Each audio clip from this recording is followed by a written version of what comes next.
Eh bien ça y est les amis, on y est, la guerre des mots, la vraie, est officiellement déclarée. Il n'y a plus de pincettes, il n'y a plus de diplomatie molle. Tu as un ancien chef d'État et un chef d'État actuel qui se répondent en direct et pas sur n'importe quel sujet, sur le nucléaire. D'un côté, tu as Dmitri Medvedev, donc ancien président de la Fédération de Russie, et aujourd'hui au Conseil de sécurité russe, l'un des hommes les plus proches de Vladimir Poutine. Et de l'autre côté, Donald Trump, président actuel des États-Unis, pour la deuxième fois, qui tape du poing sur la table en pleine escalade avec l'Iran.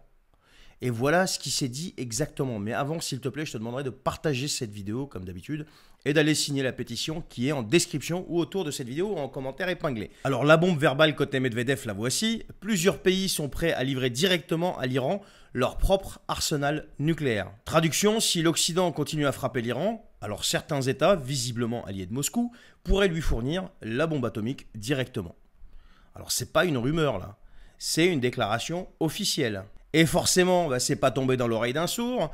Réaction immédiate de Donald Trump. Voici ce qu'il dit, mot à mot, de manière la plus claire et la plus limpide. Je cite « Ai-je bien entendu l'ancien président Medvedev de Russie parler à la légère du mot qui commence par un N, donc le nucléaire, en disant que lui et d'autres pays fourniraient des ogives nucléaires à l'Iran?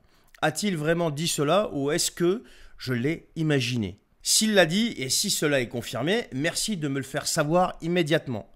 Le mot N, donc nucléaire, ne devrait pas être utilisé à la légère. Je suppose que c'est pour cela que Poutine est, entre guillemets, donc là il martèle bien, le chef. Donc il a écrit ça sur son réseau Truth Social. Et il termine avec une phrase qu'il faut bien écouter quand même. Je cite, « D'ailleurs pour ceux qui pensent que notre matériel militaire était impressionnant ce week-end, sachez que ce que nous avons de plus fort, de plus avancé, de loin, avec 20 ans d'avance sur les autres, ce sont nos sous-marins nucléaires. Ce sont les armes les plus puissantes et les plus létales jamais construites.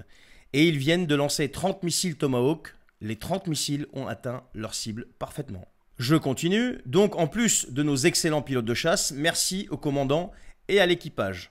Voilà, fin de citation. Là, on n'est plus du tout dans l'avertissement diplomatique.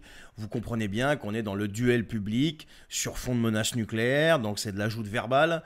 Ça peut aller quand même très loin parce que maintenant, chaque mot va compter. Parce que ce genre de déclaration, surtout dite devant la planète entière, ça ne s'oublie pas et ça a une portée plus que symbolique. On est sur un ancien président et un président des États-Unis actuels. Et quand la guerre des mots commence à ce niveau-là, la suite, on la connaît. C'est rarement silencieux. Je ne sais pas ce qui va se passer. Est-ce qu'on est sur juste une escalade verbale ou est-ce que ça peut aller plus loin que ça? Je ne sais pas. On verra la riposte de l'Iran et on verra les réactions de Moscou, Pékin et compagnie derrière. Tout en sachant que là, ça y est, on est les deux pieds dedans de manière ouverte de l'affrontement entre deux blocs. Merci de m'avoir suivi les amis. Partagez cette vidéo et je vous dis à la prochaine.